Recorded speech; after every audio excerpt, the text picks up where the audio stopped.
Well, no doubt you've heard by now about these recent bank failures. And the question on your mind that you really want to know is, my bank next? Hi, I'm Doug Ray, President and founder of the Wealth Guardians and the Ray Financial Group.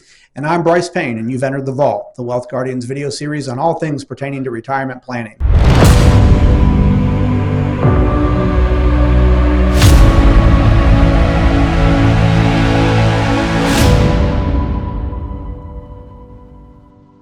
In this episode, we're going to talk about bank failures, what's causing them, and will there be more? We're going to have a basic understanding of the things that go on in banks, fractional banking, the FDIC 250,000 rule, and many other things so that you can answer that question for yourself. Don't forget to hit those like and subscribe buttons down below if you're so inclined to catch more of our episodes. And okay, good. Let's go ahead and get into it here. Let's back up before we answer the question on, is your bank going to be next? Let's set a groundwork for ourselves on how banks work and kind of the fundamentals of that. Talk to us about fractional banking. What does that mean? Yeah, so most people think of their bank as a place where they store their money. They can write checks against it, buy a CD, maybe go take out a car loan, that kind of thing. But actually, how does a bank make all that work? So we have to go back to your initial deposit. Let's take $1. You take $1 to a bank and you put it in the bank in your checking or your savings account. Now that bank does not have to keep that whole dollar sitting in that bank. In fact, what they can do is they only have to keep a certain small percentage, about 20% on hand. So that other 80% can be used for other investments for the bank. Either they can go out and they can buy an investment, or banks tend to make their best money on loans. So if you think about it this way, if they have to reserve 20%, that means they have 5 times the leverage on that $1 that you put in the bank, okay? So that's what you have to first understand about banks and how they make their money and how they get themselves into a position like Silicon Valley Bank got themselves into. Very good, okay. So I think most of us are aware, but let's talk about the FDIC $250,000 rule. Yeah, so way back in the day, before we had the FDIC insurance, your deposits in the banks were not insured. And you've probably heard about all the big runs on the bank and that kind of thing. So the FDIC came out with a way to make the consumer feel better about their deposits. And they started insuring those deposits. And over the years, that insurance amount has gone up and up and up. Today, it's $250,000 per account. Per account, per registration. Yeah. So if you have a $250,000 CD in your name, a $250,000 CD in your spouse's name, a $250,000 CD in joint names, you now have $750,000 that's insured. Right. Okay. Going back to Silicon Valley Bank, they had way over $250,000 in uninsured deposits. Right. And so that's a problem for the depositor. Exactly. Normally it's a problem for the depositor. Yeah. Okay. So now let's talk about bonds, because that's one thing that banks tend to invest in are bonds. And in the case of Silicon Valley Bank, that didn't work in their favor. So talk to us about how bonds work. So in its simplest form, a bond is debt. In other words, what happens here is a company or a government will go out and issue a bond to raise money. So if you're a company and you need working capital, you might go out and say, hey, I want to float a tranche or a round of bonds, if you will. Maybe I need $10 million, and the maturity on this bond is going to be for X number of years, 5, 10, 20, whatever the case may be. We're going to pay you an X percentage rate of interest per year based on our credit rating. And so it's an obligation for that company or that government, whatever entity issued that bond, to pay the interest timely, and at the same time, at the end of the maturity, be able to pay back what they borrowed from you in the first place. Now, government bonds have typically been what banks invest their excess funds in. U.S. government bonds have always been thought of as the top tier of credit worthiness.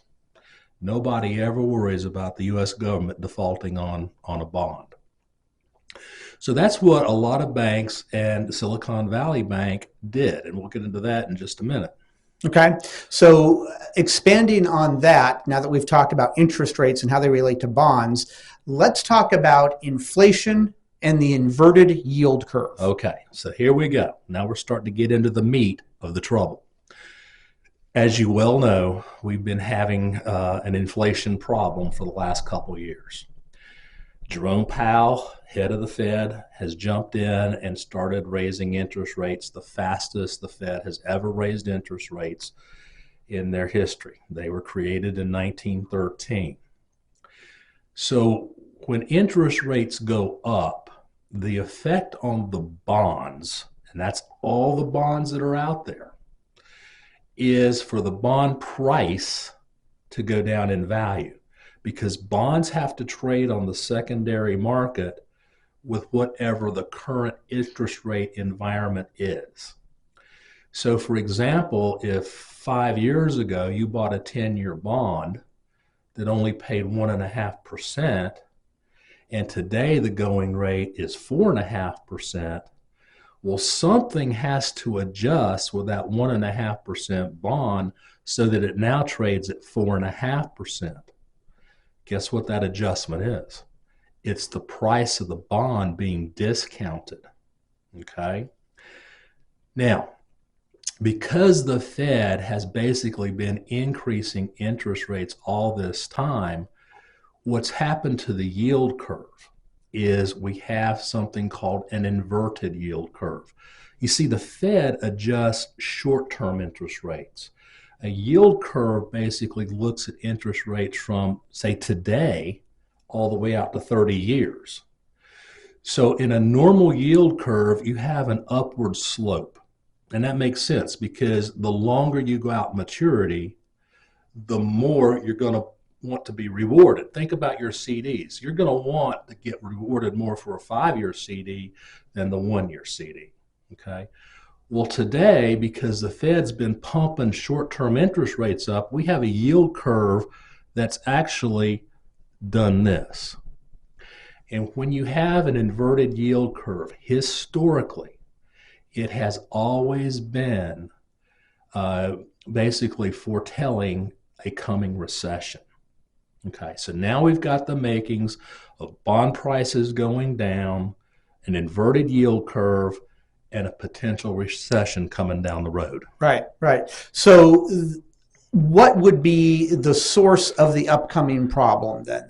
If we have identified that, look, the banks might not be as sound as we think they are, yeah. Putting everything that we just learned together, what's the source of the problem? So here we go. Understanding now that banks invest in bonds, in the Silicon Valley situation and a couple of the other banks, they had invested in those 10-year bonds back when they were like 1.5%. So the bonds that they hold in inventory have dropped significantly in value. Well, a bank has to mark to market their assets generally on a daily basis. And when a bank's assets fall below, let's call it just a safety zone, then that triggers the Federal Reserve to come in and say, hey, you're not fully liquid now. If you had to sell these assets off, then you'd have a major loss, and essentially this bank would be bankrupt. So we have the Silicon Valley situation that happened a while ago. Then there was a couple others on top of that. And the question then becomes, are there other banks out there that are in the same precarious situation? The premise of our whole doing this vault was, is their bank next? So what's your answer to them? Because obviously Silicon Valley Bank was a unique bank. It is a unique bank. Of course, it financed a lot of the IPOs out in tech land and Silicon Valley and all that. Is your bank next? That's the question.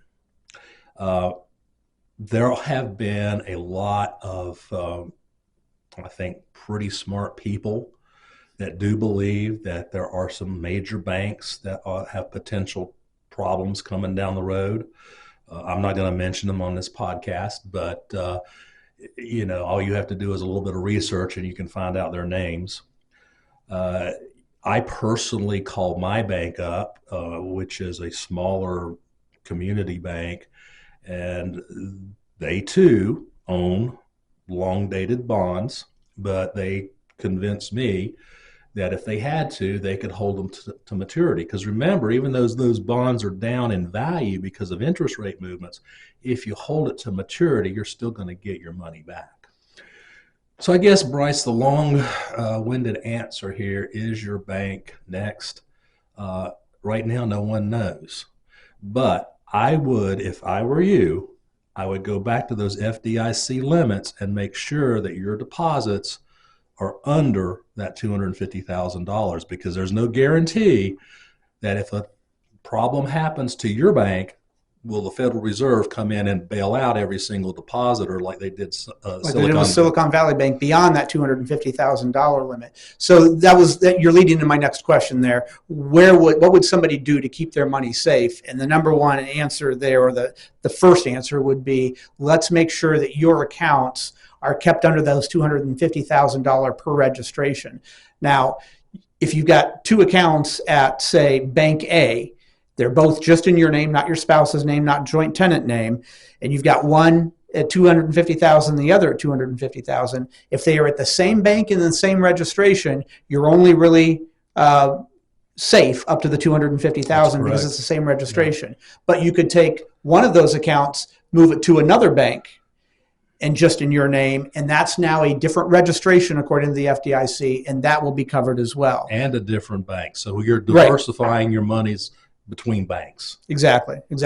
So I think that more or less covers the topic that we wanted to with recent bank failures and is your bank next. We don't know for sure, but Silicon Valley Bank certainly was a unique one. That's going to wrap it up for this episode of The Vault. Again, feel free to hit those like and subscribe buttons if you're so inclined to catch more of our episodes here on The Vault. And remember, the markets aren't going to wait for you. I'm Brice Payne. And I'm Doug Ray. And this has been The Vault.